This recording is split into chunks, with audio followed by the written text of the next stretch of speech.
스토리입니다. 나폴레옹은 19세기 초반 서부 유럽과 중부 유럽의 대부분을 지배한 프랑스의 전쟁 영웅이자 황제였습니다. 프랑스의 코르시카 섬 출신의 속된 말로 코르시카 섬의 촌뜨기였던 나폴레옹은 유럽의 지배자가 되기 전 어떻게 프랑스의 정권을 잡았을까요?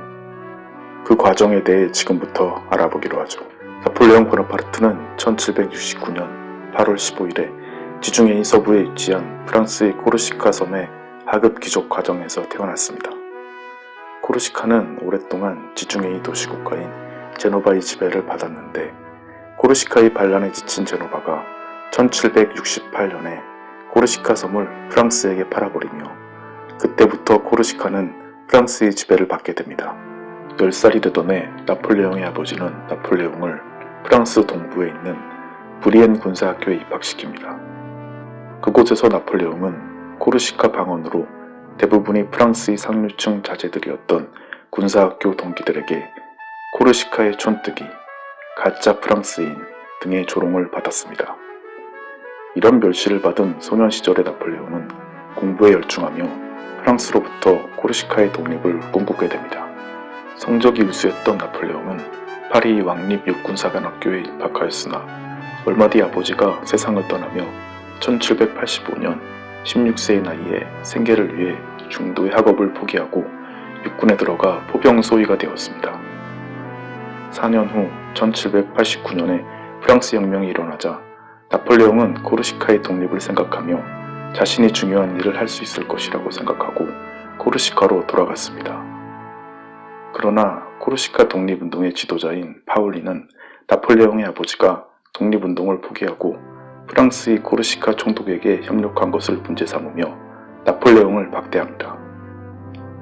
이후에도 세 차례나 코르시카 섬을 방문하여 독립운동을 하려 했으나 실패하자 실망한 나폴레옹은 1793년에 가족들을 이끌고 다시 프랑스 본토로 돌아옵니다. 나폴레옹이 프랑스 국민들 사이에서 대중적인 인기를 얻게 된 것은 1793년 툴롱 포이전의 승리부터였습니다. 당시 프랑스 혁명으로 혁명 세력에 의해 국외로 도주했던 왕당파 세력은 혁명 정부를 무너뜨리려고 계획을 세우고 있었습니다. 프랑스 해군의 주요 기지이자 항구 도시였던 툴롱에서 영국 해군을 등에 업은 왕당파가 반란을 일으켰습니다. 나폴레옹은 툴롱 포이전에서 포병을 집중적으로 운영하는 전법으로 상륙한 영국군을 몰아내고 반란군을 진압합니다. 나폴레옹은 그 공로를 인정받아 준장으로 진급하며 장군이 되었고 이탈리아 방면의 포병사령관의 직위를 맡습니다. 그러나 1794년 7월 테르미도르 반동으로 공포정치를 실시하던 로베스피에르가 처형되고 그의 일파로 지목된 나폴레옹도 체포됩니다. 그는 얼마 후 풀려나지만 테르미도르 당으로부터 냉대를 받은 채 군주의권을 빼앗긴 상태로 이탈리아로 돌아갑니다. 그러나 얼마 있지 않아 기회가 찾아옵니다.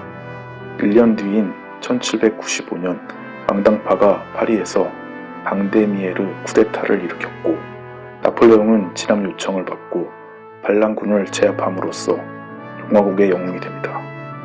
나폴레옹은 육군 중장이 되었고 프랑스의 국내 사령관이 됩니다. 이듬해인 1796년 나폴레옹은 이탈리아 원정군 사령관으로 파견됩니다. 당시 북이탈리아에서는 오스트리아의 영향력이 강했고 북이탈리아와 국경을 접하고 있던 프랑스는 이것이 골칫거리였습니다. 프랑스는 북이탈리아에서 오스트리아를 몰아내려는 시도를 여러 차례 했지만 3년이 넘도록 별다른 성과가 없었습니다. 당시 가장 큰 문제는 보급 물자의 부족으로 병사들의 사기가 많이 저하되어 있다는 점이었습니다. 새로 이탈리아 원정군 사령관에 부임한 나폴레옹은 일장 연설을 통해 프랑스군의 사기를 단번에 끌어올리는 뛰어난 리더십을 보입니다. 그가 어떤 연설을 했는지 한번 들어보시죠. 제군들은 벌거벗고 굶주려 있다. 그러나 정부는 제군들에게 아무것도 주지 못한다. 나는 제군들을 가장 비옥한 곳으로 데리고 가려 한다. 부유한 지방과 커다란 도시들이 제군들의 손에 들어올 것이다. 제군들은 거기서 부와 명예를 얻게 될 것이다.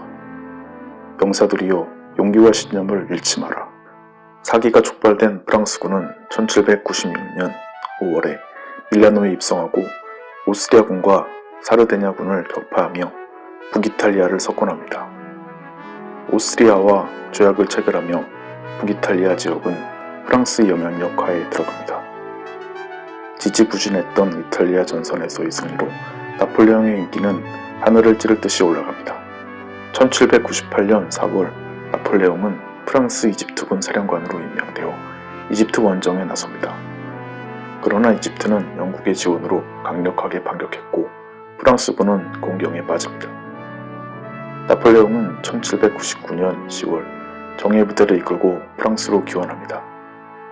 나폴레옹이 돌아오자 파리는 축제의 분위기로 휩싸였고 그는 개선장군으로 환영을 받습니다.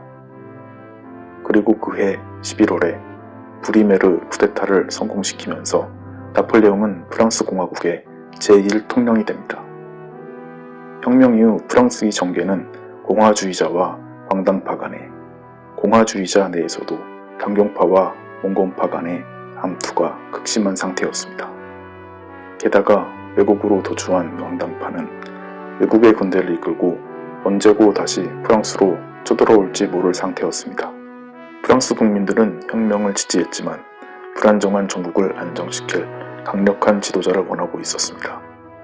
그에 걸맞는 인물인 전쟁 영웅인 나폴레옹은 총재정부의 총재인 CAS와 손을 잡고 쿠데타로 권력을 잡습니다.